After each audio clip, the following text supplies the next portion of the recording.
Hello and welcome to Lunchtime Politics on Channels Television. I'm Millicent Walker. On the news this hour, President Muhammadu Buhari has arrived Amman in Jordan to participate in the World Economic Forum on the Middle East and North Africa.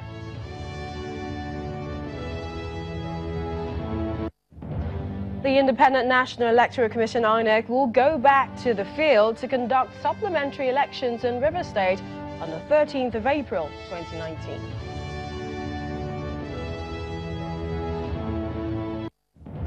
And Imo State Governor-elect Emeka Ihedioha wins again, this time in the courtroom as the Federal High Court in Owerri dismisses a suit filed by the PDP governorship aspirant, Senator Sam Anyanwu, challenging his emergence.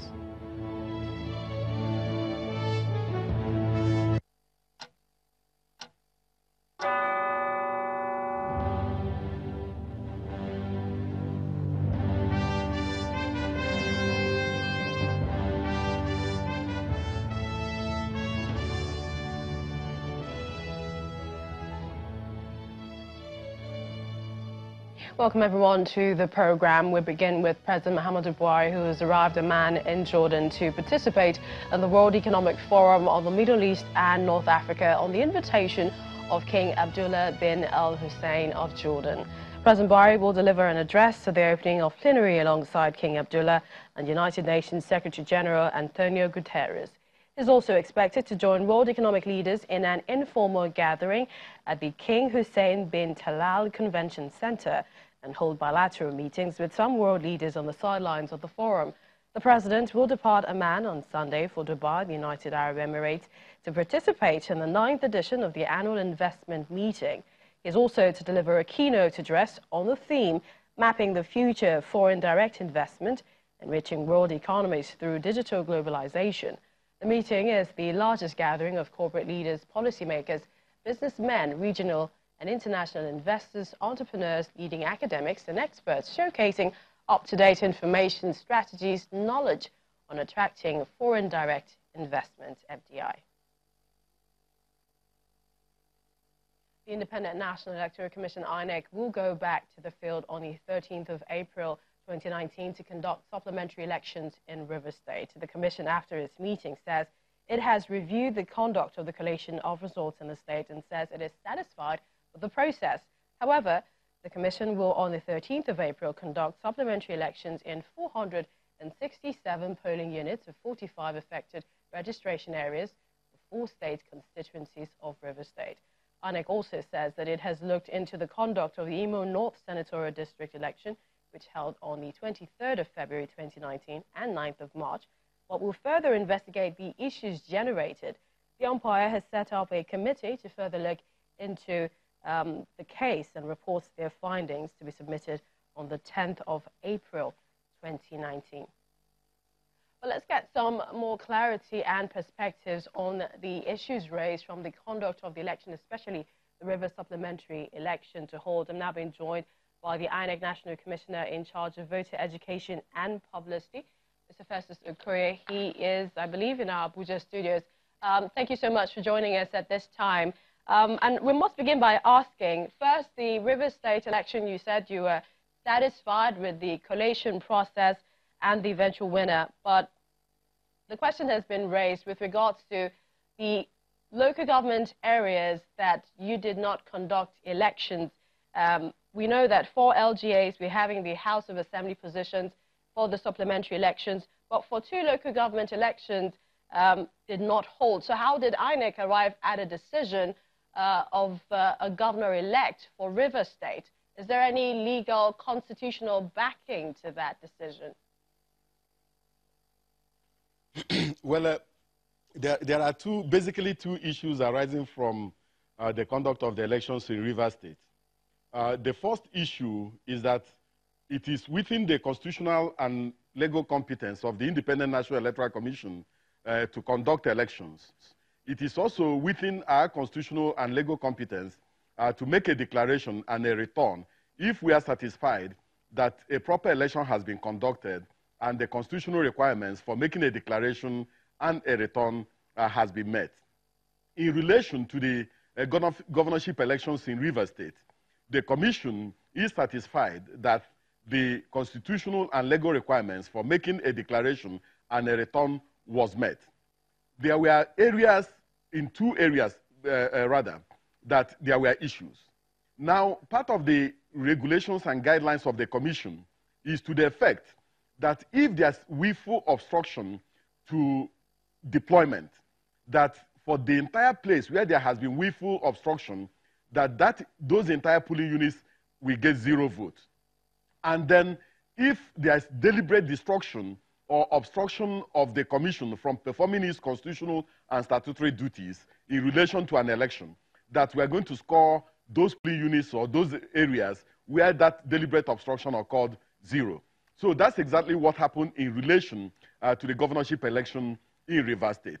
But after looking at the margin of lead in relation to that particular election, the collation/returning officer for the governorship election was satisfied that the constitutional and legal requirements for making a declaration and a return had been satisfied, and he made a return. So essentially, now, in relation to the 4 state constituencies where we said we are going to have supplementary elections on the 13th day of April 2019, what happened is that in one of those areas, there was no deployment at all because of sustained violence. And since there was no deployment at all, no return was made, and there's nobody at present who is representing that particular state constituency in the House of Assembly.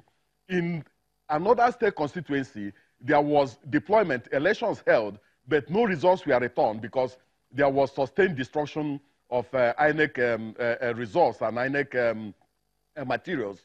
And so that particular state constituency, no return has been made, and they're entitled to have a member represent them in the State Assembly. And then in the 2 other constituencies, there are a few places and a few registration areas where elections did not take place. So we are going back to those areas to complete the process so that we can make a return for those state constituencies. So we are making a return, or we are going back to complete the election for 4 state constituencies in relation to Rivers State. So these are just state constituencies and have nothing to do with the governorship election, because when a declaration and a return has been made, you cannot go back and conduct any supplementary election. So this supplementary election is just for state assembly constituencies and nothing more. So let's go over to Imo North Senatorial District. I mean, some political groups are saying that the youths there are restive. Why is INEC yet to make a decision on Imo North Senatorial District? And perhaps I must also add, what about the Imo West Senatorial District? Well, let me start from the issue around the Imo West Senatorial District. That particular matter is already in court and is sub judice. So I will just refrain from making any comment relating to Imo West Senatorial District, because issues have been joined in relation to that particular matter. The Commission has been served with processes relating to the proprietary or otherwise of withholding the certificate of return arising from the conduct of the senatorial district election in Imo West Senatorial District.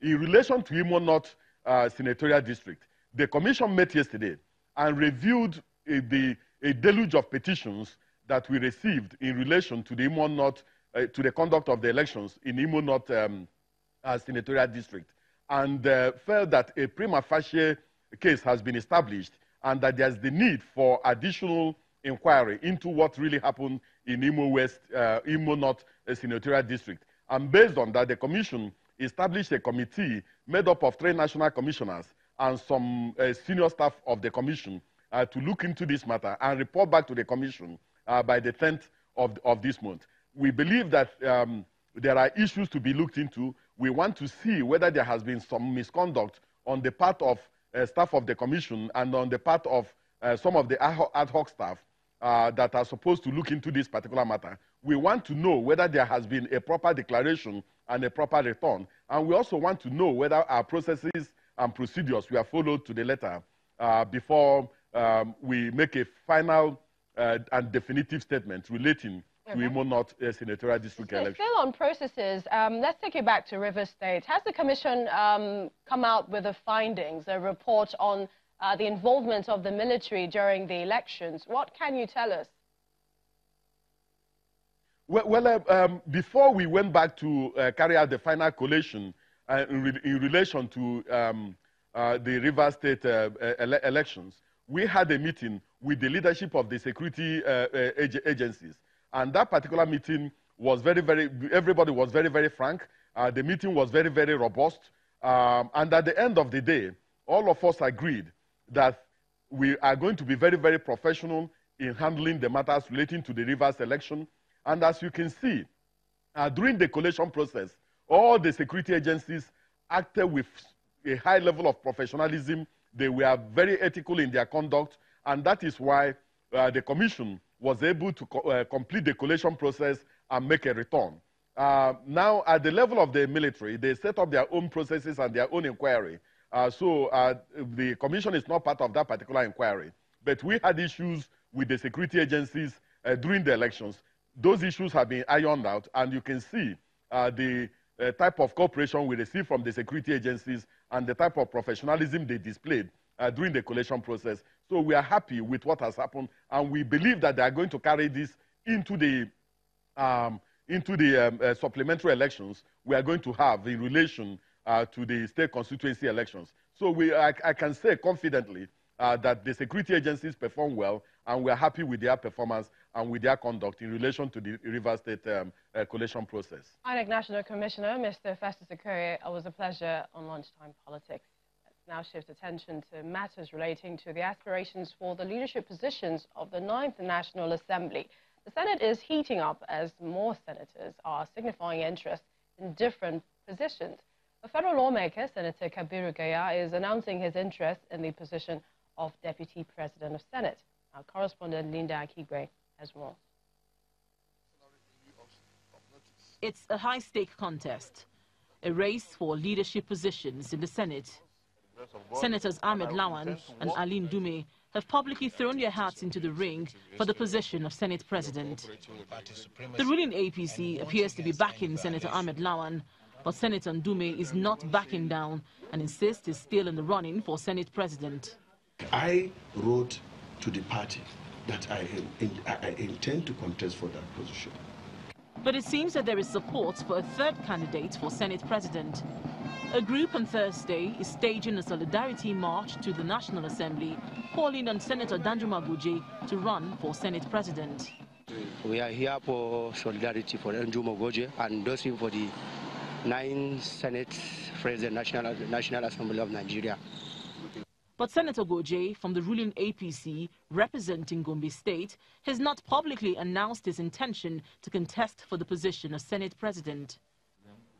Like building of hospitals. While focus has been on the position of Senate President, the federal lawmaker, Senator Kabiru Gaya, is also signifying his intention to contest this time for the position of Deputy Senate President. I think in the northwest of Nigeria, I'm the most ranking senator. So therefore, I wish to, in the name of Allah, I wish to declare that I officially want to announce to you that I would like to run for the position of Deputy Senate President of the Federal Republic of Nigeria by God's grace. Although Senator Gaya explains that the APC has not publicly endorsed any senator for the position of Deputy Senate President, the federal lawmaker is advising legislators in the upcoming 9th Assembly to respect the positions of their various political parties on the choice of the leadership of the National Assembly. I'm therefore using this medium to call for caution so that members of the National Assembly elect must respect the position of the various political parties. Because in a partisan democracy, the party is always supreme. The 9th National Assembly is set to take off in June this year, and in the next 2 months, there will be high-level politicking, lobbying and horse trading over the leadership positions in the Senate and House of Representatives. Linda Akibe, Channels Television News. Still in light of the anxiety ahead of the inauguration of the 9th Senate, youths from the All Progressives Congress under the umbrella of Northeast Progressive Youth Forum are calling on the leadership of the party to rescind its decision of zoning the office of the President of Senate to an individual. Addressing a news conference in Abuja, Chairman of the forum, Mr. Rimam Sokwa, says all contestants from the Northeast should be given an equal opportunity to contest for the office of the President of Senate, since the party has zoned the office to the region. The forum, while throwing its weight behind Senator Danjuma Goje as its preferred candidate, insists that for the purpose of religious balancing, the Speaker of the House of Representatives should be a Christian from another geopolitical zone, since the Southwest has already produced the Vice President. Well, still to come on Lunchtime Politics, Kwara State Governor-elect says he wants to run a people-oriented government. We find out his blueprint when we return from break.